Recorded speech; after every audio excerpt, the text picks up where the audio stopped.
Hi guys, I know this is very interesting times. I have never, in fact, done a webinar or a presentation for that matter during a global pandemic. So I do appreciate most of you are probably at home and sipping up with a coffee here. I hope to keep your morning entertained and kill a few of those hours that you've likely got on your hands that you wouldn't normally. My name's David Norman. I work with Discover Battery, and I basically head the solar business there on the commercial side for Discover. I've been in the solar industry now since 1999, previously working with Xantrex and Schneider Electric. I wanted to thank AES Solar for putting this together. To be frank with you, AES Solar was actually Discover Battery's very first solar customer when I came on to start the solar business for Discover. So near and dear to my heart, and I again, think you've chosen a wise choice in terms of your supplier for this business. I will be addressing today a topic that is, I guess, near and dear to a lot of people's core businesses. When it comes to battery-based solar and solar plus storage, a lot of people that aren't necessarily off-grid installers got their first experience with solar plus storage on an AC coupled applications. Okay, so we're going to be talking about again here, just from a very high level, we're going to be covering off the solar use cases for AC and DC coupling and where those are preferred. Kind of reviewing the design architecture for each one of those so you can get some context before I dive into some of the more detailed information. Okay, we're going to be reviewing the primary components for residential solar and storage and their functions. So again, we can understand and explain what each device is doing, what their roles are, what they're good at, and what they're challenged at. Okay, we're then going to be going into the system architectures for design and covering some of their strengths and limitations, going back to some of the origins even of these grid forming inverters and the battery-based inverters, so you understand what you're asking them to do when you're configuring them for AC coupling. Okay, we're then going to talk about the specifics of lithium storage and what challenges that presents, challenges and opportunities that presents vis-a-vis the traditional lead acid battery that these inverter chargers were designed for. Okay, then I'm going to wrap it up with basically the challenges and design recommendations we have for AC coupled systems that employ lithium storage. Okay, I am going to try and keep this presentation as generic as possible in terms of talking about brands or specific models, even when it comes to talking about the lithium batteries. Obviously, Discover is a manufacturer. We have a very specific line of LFP batteries for solar plus storage applications, but by and large, I'm going to say 90% of what I'm going to cover here today is really agnostic to the manufacturer. It's all just considerations you should look at when looking at hybrid inverters of any brand coupled with lithium batteries of any brand that are being provided energy, AC energy from grid following inverter of any brand, N phase or otherwise. Okay, so we'll try and keep it as generic as possible. When I'm doing specifics, I will allude to that specific function and let you know that it's custom or customized to a specific product. Okay, now again, there are another whole set of information here that would be for off-grid use cases. Okay, but the primary topic that we're going to be covering here today is on-grid use cases for residential solar plus storage. Okay. Before we get into this, and it'll maybe explain things before I get into the individual boxes, but a rule of thumb for you as system designers and installers of residential solar plus storage systems, okay, is that generally speaking, if you're doing a new system design and not retrofitting, if you're starting with a blank slate, okay, that any application or any use case that you're designing for, where the electrons that you're harvesting from your PV array are going to be stored in a battery for any period of time, the rule of thumb would basically say that you are almost always going to prefer a DC coupled architecture. Okay, there are a number of reasons for that, and that's actually probably another webinar series and topic going into the finer points of AC versus DC coupling. Okay, where to use those from design considerations. I'm going to address a couple of them with you right here, but for the most part, okay, we're going to be talking today about this very specific use case, and that's retrofitting a net metering house that was originally designed without storage and converting that to a solar plus storage residential home that's capable of doing all sorts of fancy things, time of use shifting, grid services, demand charge management, etc. Okay, but you're using AC coupled architecture to do that. Okay, now just reviewing those primary use cases. Time of use shifting, okay, that's basically saying that I'm going to defer a load or some consumption of AC power, and I'm going to move that load to a different time of day. Okay, that requires storage to do it. Generally speaking, if you're starting greenfields, that architecture would favor DC coupling. Okay, if you do have existing string inverters or grid following inverters, be it micro inverters or otherwise, that are already installed and your array is already installed on the roof, we can still do this. We're going to be doing it with an AC coupled architecture, which is not optimized. It's not optimal. So again, greenfields, time of use shifting favors DC coupled, but you can definitely do it with an AC coupled on a retrofit basis. Grid services, okay, basically helping the utility or complying with commands sent from the utility to help at volt bars, frequency regulation, voltage regulation on downlines, etc. Grid services, again, if you're starting greenfields, would generally be an application that favors DC coupling, as that energy would need to be stored in order to use it. Okay, it can be done, and we will show you, somewhat here with the grid forming inverters of choice, that you can definitely do this on an AC coupled application. It's just if you're starting greenfields, it's not ideal. Demand charge management is a very similar case. Okay, it requires the use of stored energy. That would basically favor DC coupling from a new system design. You can do it with retrofitted systems. Okay, it's just not the optimal. Specifically though, what we're talking about today is residential houses that have a string inverter or module level power electronics, micro inverters on the roof today. Typically, 600 volt array if it's an array, or individual micro inverters working in parallel to inject power back into the grid on a former net metering scheme. Okay, if that's already installed and you already have that hardware, we're going to talk about today how to convert that to a solar plus storage system and the design considerations of that. Okay, long-winded slide, and I apologize for the details on this one, but I wanted to be clear of what we're speaking of before we get into applications. Okay, the solar components that comprise a typical residential solar plus storage system are first and foremost, okay, a grid forming inverter. And when I talk about a grid forming inverter with you, the brands you would typically know would be the Outback, Radian, or a Schneider Electric XW Plus or Pro, an SMA Sunny Island, Victron Energy, some of the multi pluses and quattros and things like that. Those types of inverter chargers are grid forming inverters. Okay, they're also known as battery based inverters, bidirectional inverters, hybrid inverters. Okay, I call them grid forming inverters because that's their primary function. They form a grid reference, and they create an AC grid reference from DC source, typically a battery. Okay, and they also operate as battery chargers. In other words, they can, just as they can create an AC waveform and a grid reference from a DC source, they can also take that AC power and convert it to DC to recharge batteries or act as a battery charger. Okay, any 6 kilowatt inverter or 8 kilowatt inverter you see that's a hybrid inverter is also a 6 kilowatt or 8 kilowatt battery charger. If they're bidirectional, okay? They're just typically not talked about that way in terms of chargers. Charger capacity is typically in amps, okay, with some nominal voltage, but essentially it's a 1-to-1 ratio of charger or inverter, whatever function it's doing.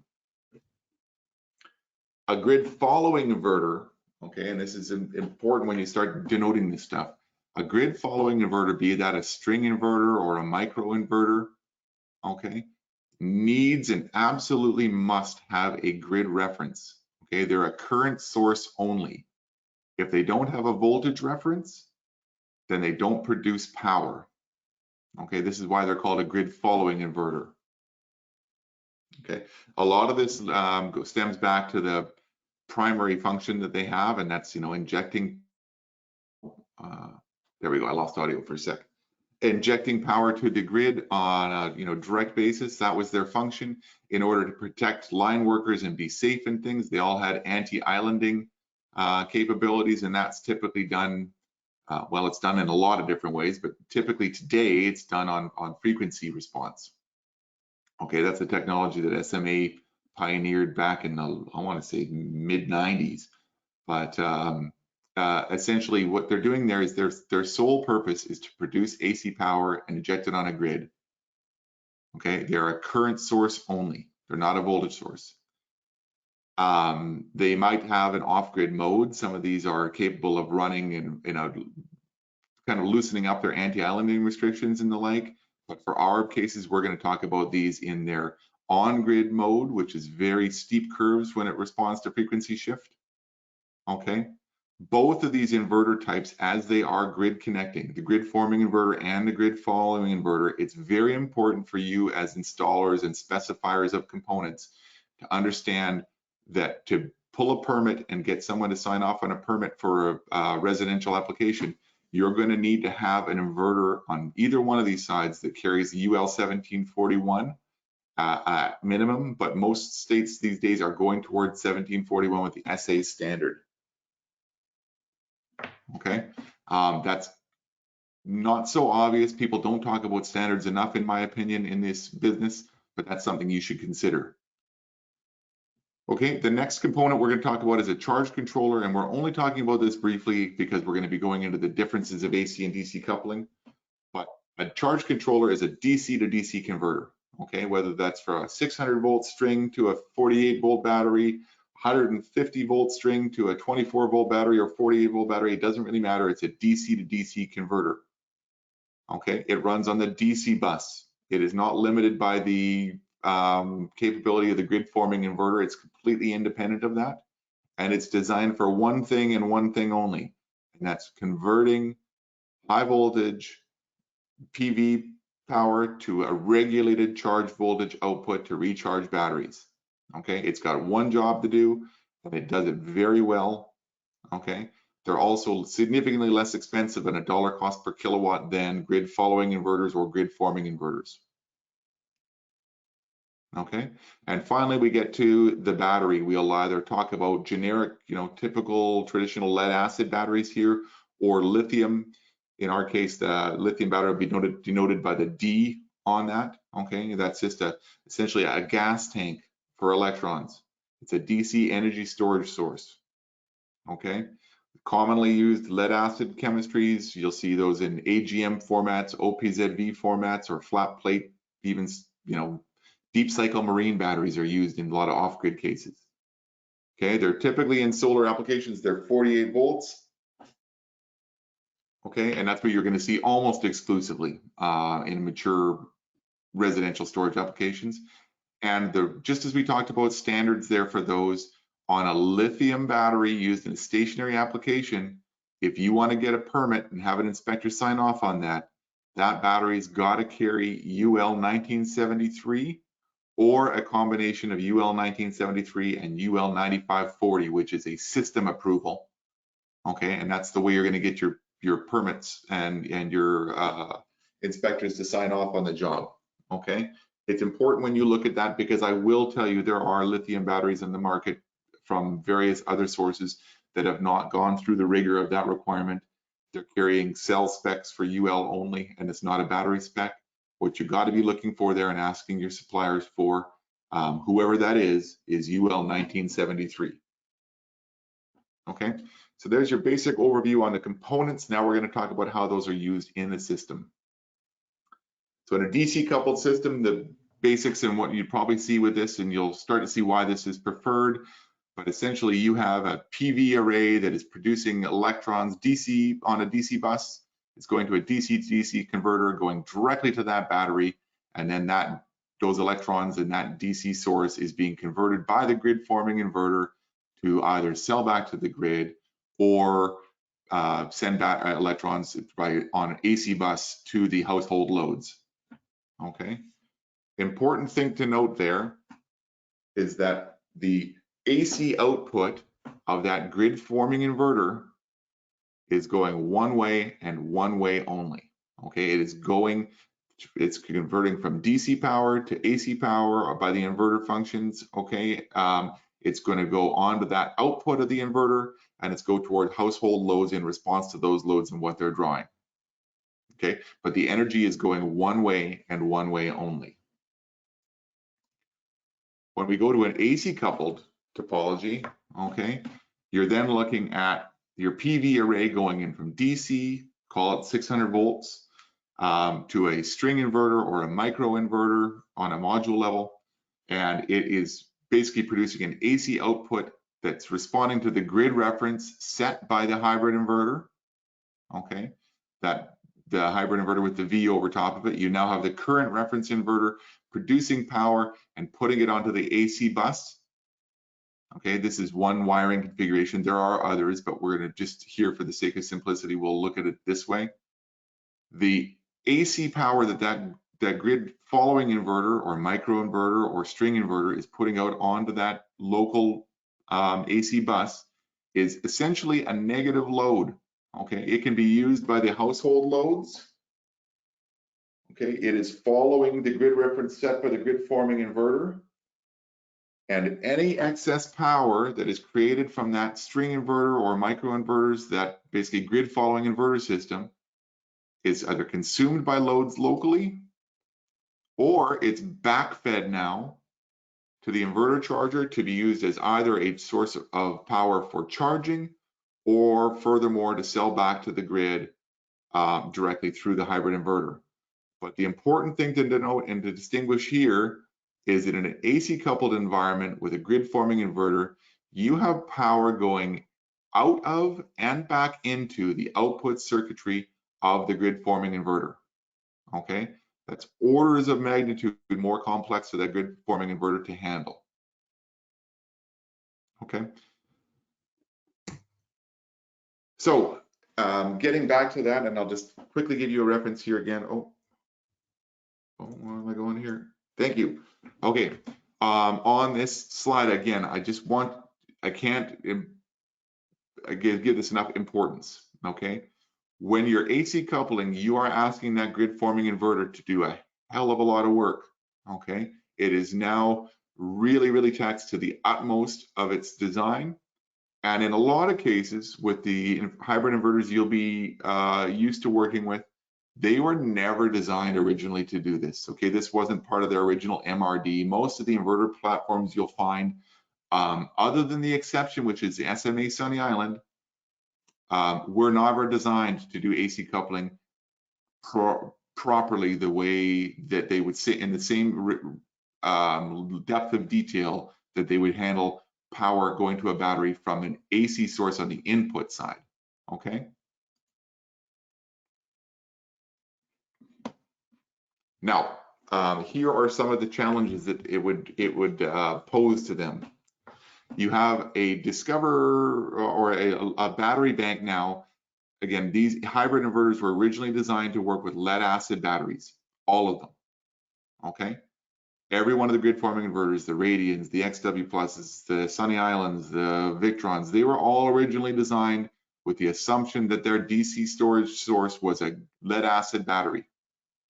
As such, they use a lot of assumptions that you can apply to lead acid batteries. Okay, they have a really nice predictable voltage curve that can predict how much energy is left in that battery. Okay, they also are super tolerant. You can throw all sorts of dirty power on the DC side or excess current to a lead acid battery, and it has no means of screaming to you that it's in trouble. By all means, I can assure you, those batteries get beat up and they do suffer, but they suffer in silence.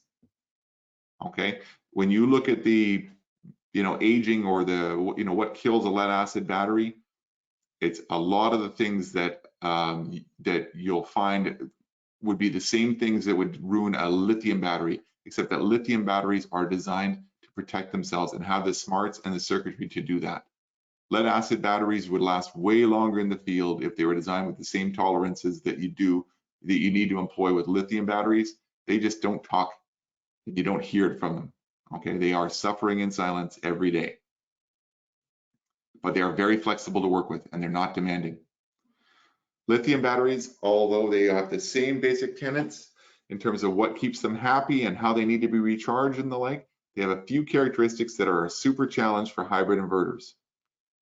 Okay, they have a very flat discharge curve. In other words, it's very difficult from voltage to assess how much power or how much energy is left in that battery, what state of charge it's at.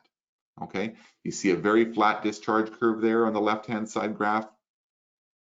Okay, as compared to a lead acid battery, from voltage, it's very difficult to assess whether you're at 90 SOC or you're at 40 SOC. Okay, it's very precise in there. The other thing they have going for them that's a real benefit, and one of the premier reasons to switch to lithium, is that they recharge about 4 to 5 times faster than lead acid batteries because they don't have this long absorption stage. Okay, they're very fast and efficient, but as such, they're also very touchy. If you're doing anything at 4 to 5 times the speed, call it driving or anything like that, you need to react more quickly. This challenges a lot of the communications architecture and the built-in algorithmic controls that the hybrid inverters have. They're used to the time it takes and the nice slow curves of lead. They were designed for that. A lot of them weren't, or all of them weren't designed for that response time that's required by lithium. They're adapting to it now over time. Okay, you'll see a lot of the recent battery inverters are updating. The XW Pro is an update to respond in a lot of ways to the lithium demands and what the requirements are of that new trend in the business. The XW Plus was not. I mean, I was actually the head of product management at Schneider when we released the XW Plus, and we barely touched on the considerations for lithium batteries at that time. Okay, I'm going to, at this point in time, give a quick opportunity for some hands up before we get into the real details of system design. Anybody got any questions so far on what I've covered, or would like me to go back and cover something again and talk about it a different way? Okay, in 5. I do see in the chat window there was a question from Josh. Do you see that? Oh, I don't see it. No. Can you just, chat here? When the battery is full, where does excess generation go? Okay, and an AC coupled, okay, this is actually perfect. We're gonna go back here quickly a couple slides. And you can see this now. Okay, so Josh's question is, when the battery is full, where does excess generation go? Okay, so again, you can see when the power is being generated by the PV array and it's being converted to AC on the AC bus, we now have that inverter pushing current onto the local AC grid, okay? If there are no loads to absorb that power, and then basically all that power would go, if there's room in the battery, and the hybrid inverter would convert that to DC and charge the battery with it. As that battery gets full, and presuming no other AC loads go on, what happens is the hybrid inverter will start to see that the battery is coming full, and it will essentially change its output waveform. Remember, it's regulating and setting the grid reference. So it will change its output waveform to basically manipulate the frequency of that local grid, and that therefore telling the grid forming inverter to back off its output and curtail its output. Okay, the most common methodology for this that is common across the North American sphere, at least, and globally it's been adopted, again, was originally pioneered by SMA, but it's called frequency shift power curtailment, frequency shift power response, and essentially the hybrid inverter will waggle the frequency of that grid And as that frequency rises, the inverter will curtail its output. In an off-grid environment, in an off-grid mode, a string inverter typically, if it has an off-grid mode, will have a much slower ramp to that capability, and you can actually shape and tailor a nice charge algorithm profile with that. But in most on-grid scenarios, it's pretty much more binary. So I guess, Josh, answering your question fully, ideally, the battery is full. There is no excess generation because the hybrid inverter is able to curtail the output of the string inverter or microinverters fast enough that there is no excess power. Okay, but in reality, no solution is that elegant. The response time from the hybrid inverter is never fully quick enough, and there is excess power. We're going to talk about things that can be done to address that or mitigate that factor. But ultimately, what will happen there is either you are going to get a situation where the hybrid inverter continues to keep charging a full battery and the battery shuts down to protect itself, or in the case of a lead acid battery, just takes some damage and accepts that power and doesn't say a word about it. Okay, or the battery will shut off to protect itself, and the hybrid inverter will have to absorb that energy that's created. Typically, you'll find a spike in the internal voltage on the DC bus, and you'll get an internal high voltage warning at the transformer of the inverter charger. Okay, again, every system that we're going to be talking about here is designed to prevent that occasion, but that is one of the potential pitfalls that you're trying to design around. Okay, I hope I answered that question okay. So we're going to be going now into some of the details of backfed AC charging, so you get some context here. But further, elaborating on Josh's question, this is exactly the challenge of the grid forming inverter. Okay, so you've got energy produced there now by a slave current source, the string inverter or microinverter, that's being backfed through the AC output of the grid forming inverter. Okay, you can see that power going backfed through there. Okay, the only function or the only control that the hybrid inverter has to curtail that is by shaping the waveform, its waveform and output. Now that response is fairly, it's fairly quick. It's rapid, like in the milliseconds sort of thing, because anti-islanding had to be a fast response. Okay, but in order to do that and shape the waveform, first of all, there's a lag in how the inverter charger can produce and shape the waveform and the time it can do that. Secondly, it has to respond to a signal from the battery, either by estimating the battery's state of charge from a voltage reference, or by taking that message directly from the battery in the case of a closed loop installation where, that Discover is capable of doing, where we're actually directly connected to the inverter by comms. Okay, but it has to respond to that signal and then perform the frequency shift and then have the string inverter follow that to accomplish that. Okay, it's a monumental task and it's very complex. Again, I worked with Schneider Electric for a long period of time doing product management for this, and it's a big task. It takes a complex inverter architecture to do this and do it well. Okay, the other thing is that you've got a battery inverter that is, for the most part, in a generic scenario, is only able, to rely on VDC triggers. Most of these older inverter platforms were designed in a time where all they needed was voltage triggers to run on this. They didn't have such thing as just percentage SOC triggers that could be directly relayed from a battery. They were using the voltage reference at their DC terminals of the inverter charger to make these decisions on battery state of charge, if you will, or how full they were. Okay.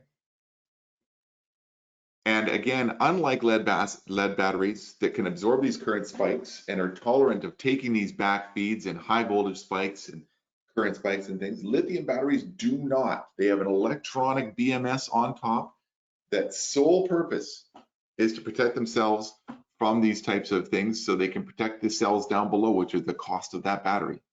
Okay, so it's a very difficult environment for that, and none of these inverter chargers were originally designed with that capability. And I will say, as a longtime admirer of them, I will give you one exception to that, and that is the SMA Sunny Island. Those inverter chargers were designed specifically with some circuitry that allows them to do this stuff and respond better than any other hybrid inverter I've ever seen.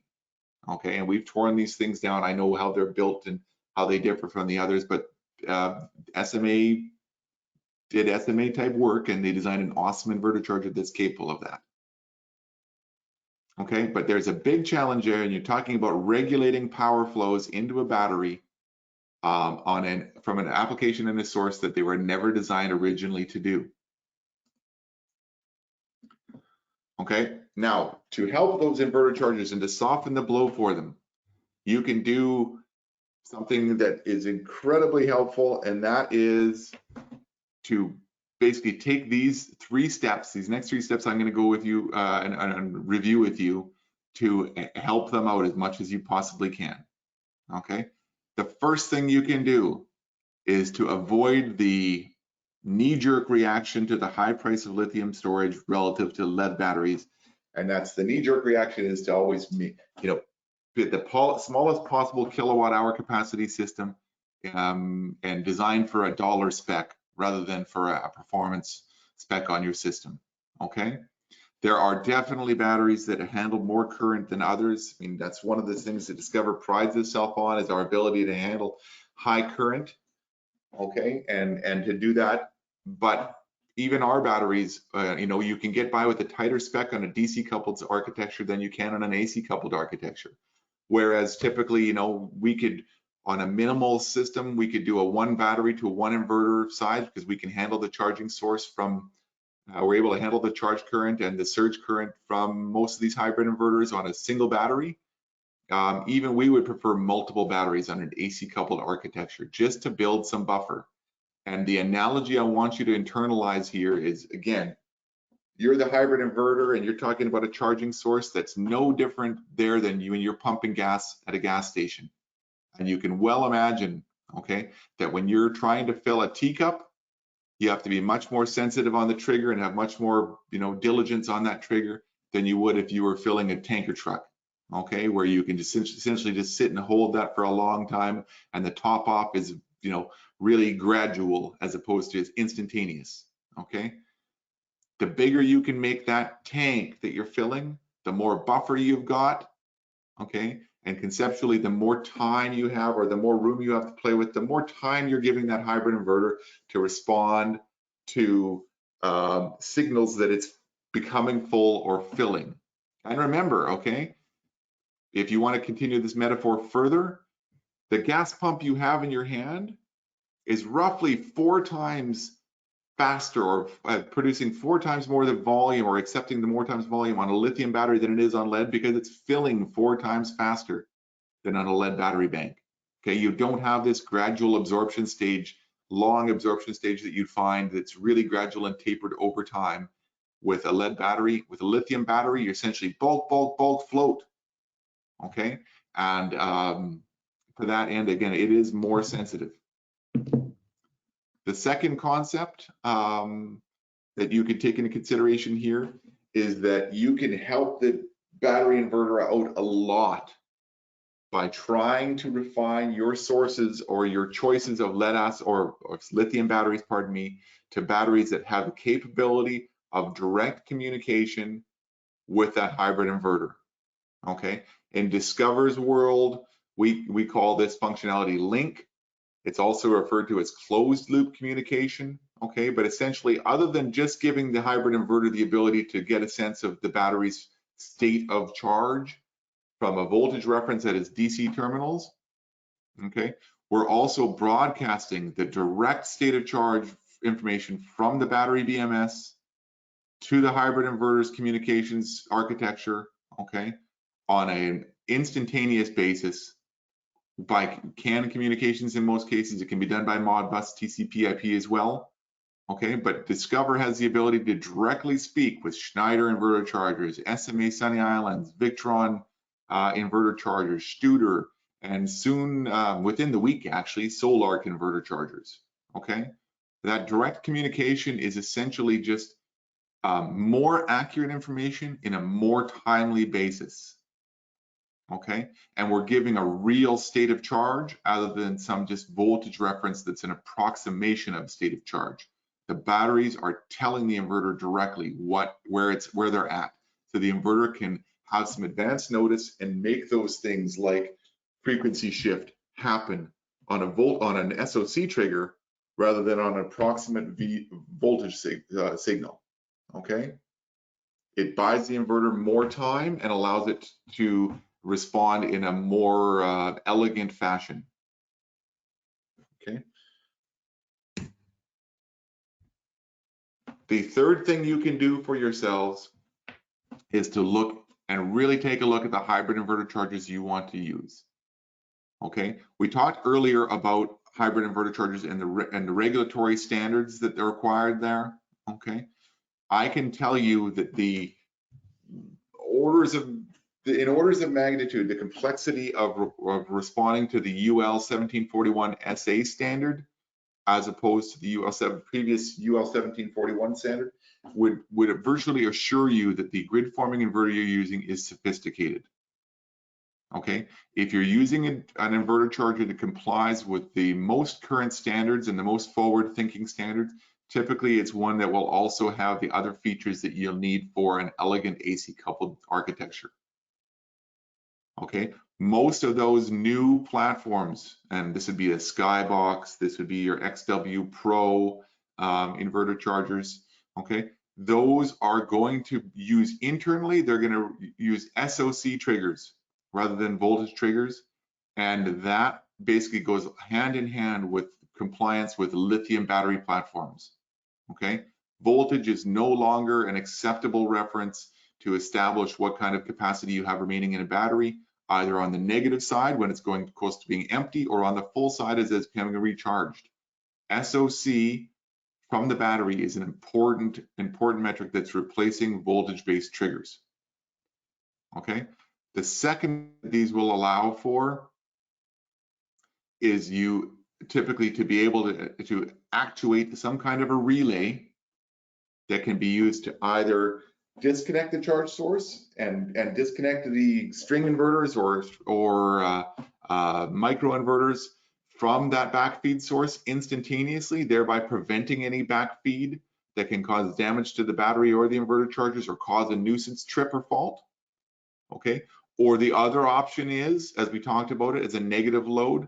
They can actuate another load, like a hot water tank or some kind of a dump load, okay, to turn on a diversion load that would consume that excess AC that's produced. So now you're basically giving that inverter charger the triggers it needs other than just frequency shift, okay? You're giving it accurate state of charge and it can respond to state of charge signals. It can employ the frequency shift power curtailment that it's built to do on shaping the waveform, or as a fallback, it can actuate a relay to either disconnect the AC source to remove excess AC from the system, or it can add an extra load to consume that excess AC power, okay? But it's got way more tools at its disposal to manage power, okay? Any further questions on these types of design considerations? These are, again, 3 very important considerations, and I'll recap, okay? Avoid undersizing your battery bank, okay? If by your design requirements, for instance, you say or see that either, you know, I can go with 2 Discover batteries or I can go with 3, and I'm right on the fence there, purchase the 3rd, recommend the 3rd for your homeowner. They will not regret it and you will not regret it, okay? If it's a Simplify battery and you're looking at, you know, I can do this with 5, the minimum, or I can get away with doing this with 7, and 7's go lean towards 7 if it's AC coupled, okay? Round up, don't round down. Second part is, again, select batteries that can speak to the grid forming inverter. If you can have closed loop communication, or you can, you know, relay that battery's BMS information to the inverter charger over its comms bus, you're going to have another source of information and it's going to be quick to respond. Okay, and the third is basically choose a grid forming inverter that's designed for lithium batteries and meets the most current grid standards. Typically those two things go hand in hand. But two that I can speak to right now that I'm very familiar with are the Outback Skybox and the Schneider Electric XW Pro that they just released. Both of those inverter chargers are very sophisticated, have modern control boards, modern communications, and were designed for these types of applications. They also both carry the UL 1741 SA standard.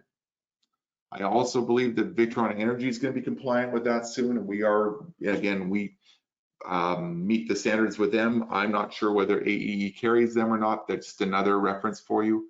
For your information, as much as I gush about the SMA Sunny Islands, it's my understanding that they don't have the 1741 SA compliance. Okay. Now, any questions again that we can get to on this? I see a question in here, a follow-up to Josh's question about the excess generation. Yep. Yeah, Ken is asking, are you saying the hybrid inverter does not export energy? Why is it shown bidirectionally to grid? Oh, it definitely can. That's another source of output for sure. Not its fastest output, and again, it can only do it based on the schemes it is required for. So that's just yet another use of power, is injecting it to the grid. I negated to speak about that when I was referring to excess power and where it goes if the battery's full. I was more thinking about what happens to the inverter chargers if there is an excess that it can't handle. Great. And then just simply another output opportunity for those electrons to move to a different source. And then I see William is asking how the Discover BMS communicates with the Outback Radian. The answer is that it does not communicate with the Outback Radian. The quick description for you on that is, although the Radian is a workhorse in the off-grid space, and it's historically been on the on-grid space, a good hybrid inverter for that, it doesn't have the necessary controls or architecture to do the closed loop comms and what we would do, for instance, with the Schneider electric inverter or Victron, or even what we could do potentially with the Skybox. Okay, just because it's an older design, if we were to be writing and rewriting the messages that we send to, let's say, a Schneider inverter or an SMA Sunny Island, we would read and write over its EEPROM so many times we would burn out its EEPROM. Okay. Again, I think you can simply just look at when that product was released in terms of the market and where energy storage was at that particular time to understand that, its original design spec was assuming lead acid batteries almost exclusively.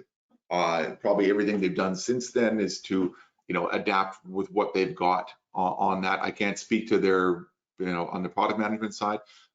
Really good inverter charger, long run in the business, and it's an off-grid legend.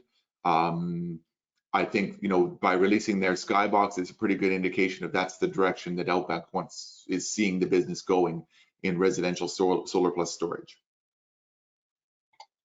Okay, specifically with Outback, as it's not capable of doing direct comms with the batteries, again, you can talk about the other formats of these AC-coupled system designs. If it's relying on voltage triggers, again, it's not going to be as accurate. So you might want to lean on the side of designing with even more capacity than you would usually expect. You can also basically be more conservative with your bulk absorption and voltage triggers. So you're not going to the theoretical maximum, let's say, of the battery's capability. They're more conservative settings. Okay, you can also look at, again, more elegant controls of some of these other sources or diversions, either cutting off the string inverter with a relay or using a dump load that's triggered more conservatively. Okay. By and large, though, again, the Outback Radian will not speak with the batteries or any BMS that I am aware of. So to that end, it's using voltage triggers. And even if it's using a shunted base battery monitor that can give it some kind of an estimation at SOC, that is at best an estimation.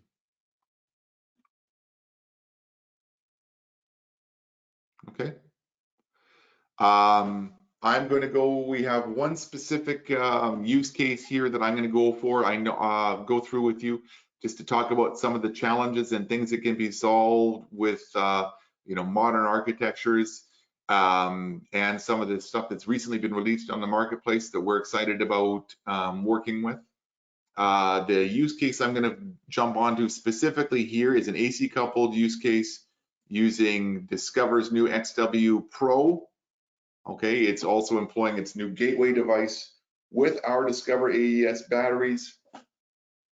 Okay, and a closed loop system. This would be employing our link communications technology, where we are relaying our status and all of our information onto that network.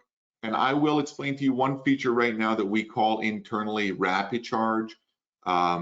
It's facilitated by our link device and our link technology and our BMS.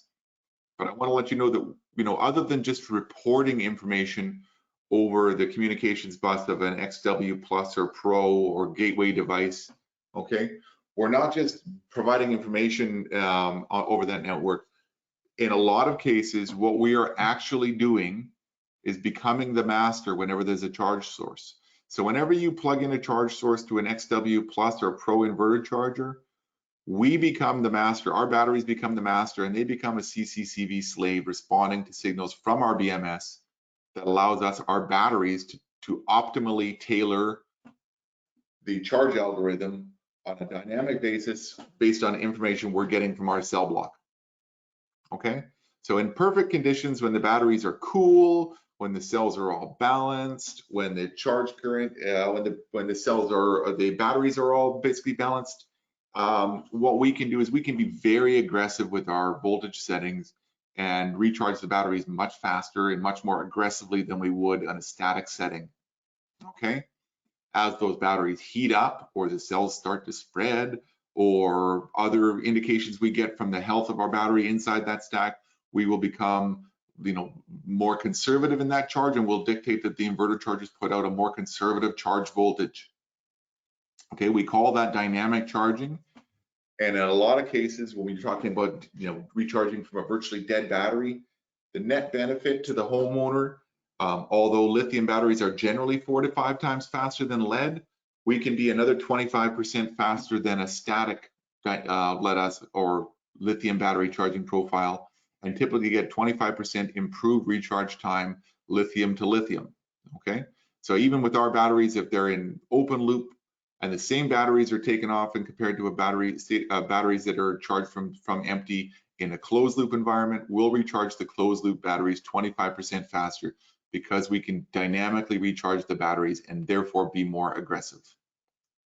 Okay, now in an AC coupled environment, that can actually cause some problems or some symptoms. By being that aggressive on the charging side, we actually make the batteries more responsive. Therefore, the inverter charger has to be more responsive, and we have to be much more elegant in this operation of this very complex system. Okay. In this particular case, you've got 2 XW Pros, okay, responding to an AC coupled input on backfeed from 2 SolarEdge string inverters. Okay, those are going to 4 Discover AES batteries, so 2 batteries per inverter charger. Now, by current rating, okay, each one of those batteries can receive 130 amps continuously. So basically, per inverter charger that can put out 140 amps, I believe is the charge rating of an XW Pro inverter charger, the 6848 variety. We can easily handle the current that the output that those are putting into the battery. Okay, and that's designed well for that particular application. Where the complication comes in here is that typically in an AC coupled system on a residential basis, those batteries are full and remain full most of the time. They're there waiting for some kind of a condition, you know, a power outage or whatever, to act as a backup power source and a source of energy for the inverters when the grid goes out. Okay, but they're sitting there, you know, between 95 and 100% SOC all of the time, and because they're already full, if there's any interruption in the AC loads that are negative loads there and the inverters need to curtail the output, there is a time lag on those where the inverters or the batteries have to absorb that power. Okay, so when we sit here on a on this particular system, what the risk is that the batteries, because they're already full, can fault or go into self-protection mode and disconnect from the inverters that are charging the XW Pros, and therefore basically have that system go down until the conditions remedied and the batteries turn back on again, powering up the system. Okay, to avoid that specific nuisance, what we're going to do is we're going to trick the system. Okay, and what we're going to do is we're going to basically take the batteries so they can still speak over that gateway device and still be monitored. We're going to separate them from the inverter chargers. So they're no longer controlling, they're no longer the master to that charge source. They're just going to data log, and they're going to provide a reference and all the information of those batteries over the Conext Insight 2 system, but they're not going to be directly connected to the XW Plus inverter chargers. And the way we can accommodate this on this particular solution is the fact that the Conext Gateway, their new monitoring device from Schneider, has the ability to manage 2 separate CAN bus networks simultaneously. So in this particular case, we're going to run our batteries on one CAN bus network, and that's going to be monitored through the Conext Gateway. You can get all the information on the site settings there, and even the SOC settings will be monitored there. But we're not going to directly control or dynamically control the charge source of those inverter chargers. What we're going to do instead is we're going to keep the inverter chargers on a separate CAN bus network, along with the gateway, along with the system control panel. And we're going to set those inverter chargers as if it was an open loop charge setting, which is much more conservative. So we're going to set up those inverter chargers to a static bulk and absorption setting of 54.4 volts and a float setting of 53.6 volts. So it's a more conservative setting, therefore giving us more time to respond and less chance that the inverters or the batteries will ever need to go into self-protection. Okay, so it's an adaptive system that still allows for full remote monitoring, full remote control and data logging. Okay, all of the system status, faults and warnings are still there, but it's a conservative charge setting that's more tailored to what an AC coupled system would be designed to do. Okay, this is all facilitated by modern power electronics. The XW Pro is a brand new inverter platform with a brand new control board and capabilities that are capable of handling these types of demanding lithium applications. And that gateway device, has a lot of the controls in it that will allow now and for the future. And by the way, they're doing some other cool things with that device that will allow for elegant integration of lithium batteries with that very sophisticated hybrid inverter charger platform. Okay, the guys at Schneider Electric have a really nice application note specific to this. It's either released or it's going to be released soon that talks about it, but it's also something that we internally have a design guide for as well. Okay, at this point in time, we've gone into, we've covered the generic and the general concepts of AC coupling versus DC coupling. We've talked about the essential components of those systems. We've talked about the challenges that lithium chemistries provide, and we've actually gone into a specific use case here for an AC coupled application.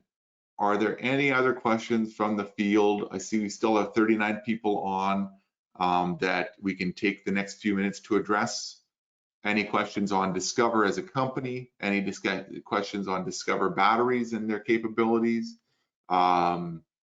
Any questions for the AEE guys on sourcing or purchase price or systems that they carry? Basically here to address any of your questions. Thank you, David. I've got actually a few questions here. I'll just go through a few of them.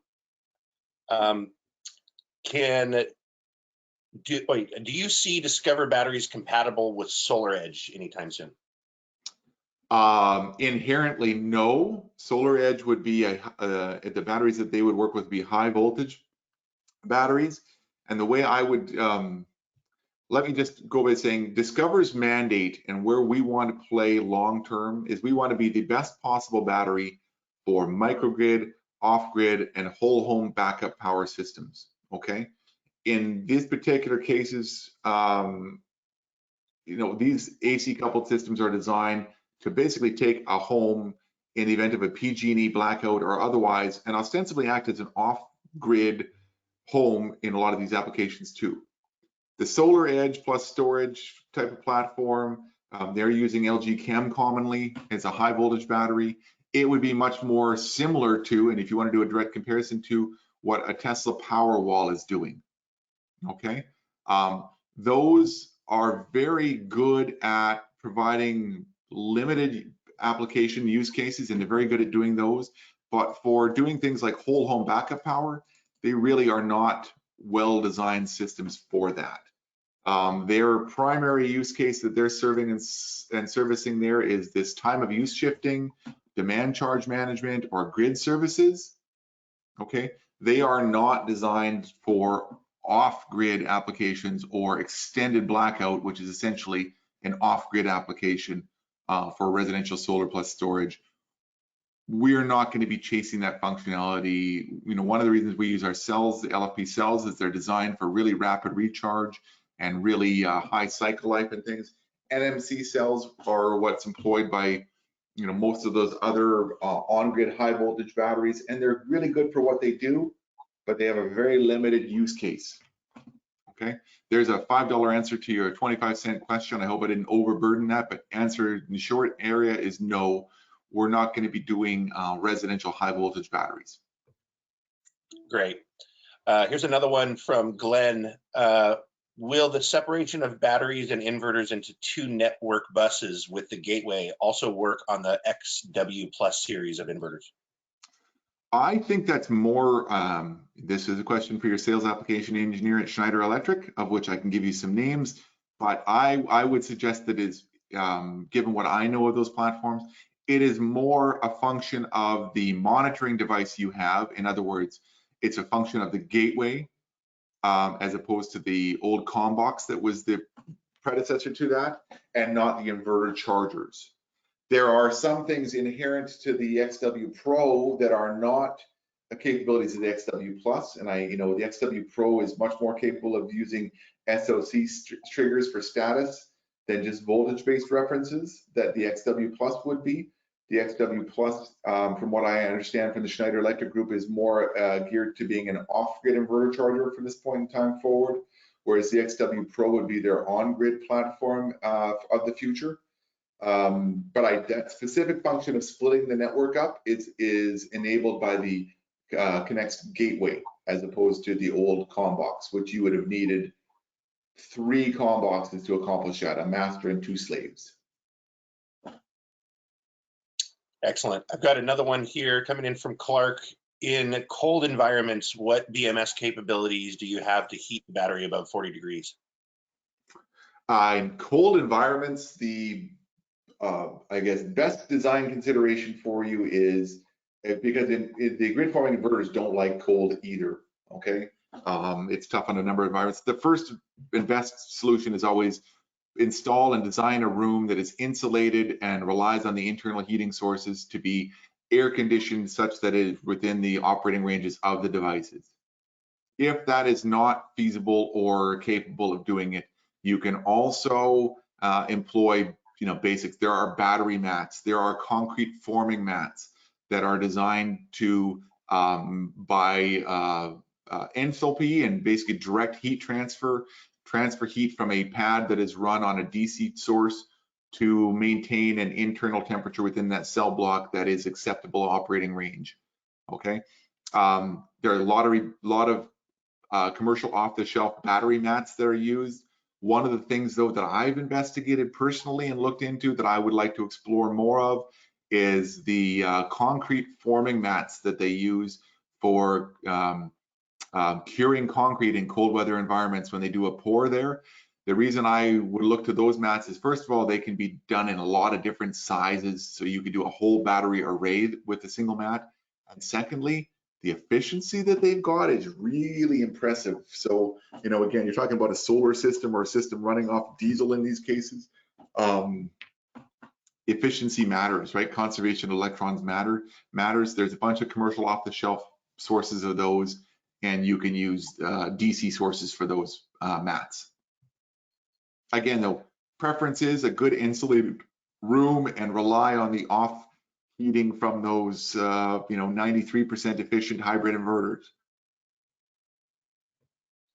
Great, and I have quite a few more questions coming in, and what we'll do in the interest of time is the ones that are much more specific, we'll go ahead and respond to you directly via email. But I do see another general one came in. Is there a maximum elevation for Discover batteries? Oh, theoretically, yes. Practically speaking, no. I mean, you know, if you live in the mountains, go ahead, install them. There's no real risk or issue there. We're not talking about, you know, Kilimanjaro here, or I guess, you know, K2 here, or you know, Mount Everest. There are some high peaks in North America, but on practical basis, no. For residences, no. If you're looking at, you know, permanent satellite installation, I'd have to look at some specs and things like that, and we probably have to design some specific components out. But for all intents and purposes, don't worry about it if you're talking about a residential off-grid installation. By the way, and James, just to put it out there with the guys, I can stay on this call longer. We have another, you know, 23 minutes available to us now. And furthermore, I also want to just explain to you guys that a lot of the questions you might have, or you might have for us, if you want to sign up for our overall communications of these types of things, we release all of our white papers to our registered database attendees. So if you want to register for Discover information in the future, you can go to this info discoverbattery.com/solar, register there, and all of our presentations, all of our webinars, all of our white papers are distributed there as well.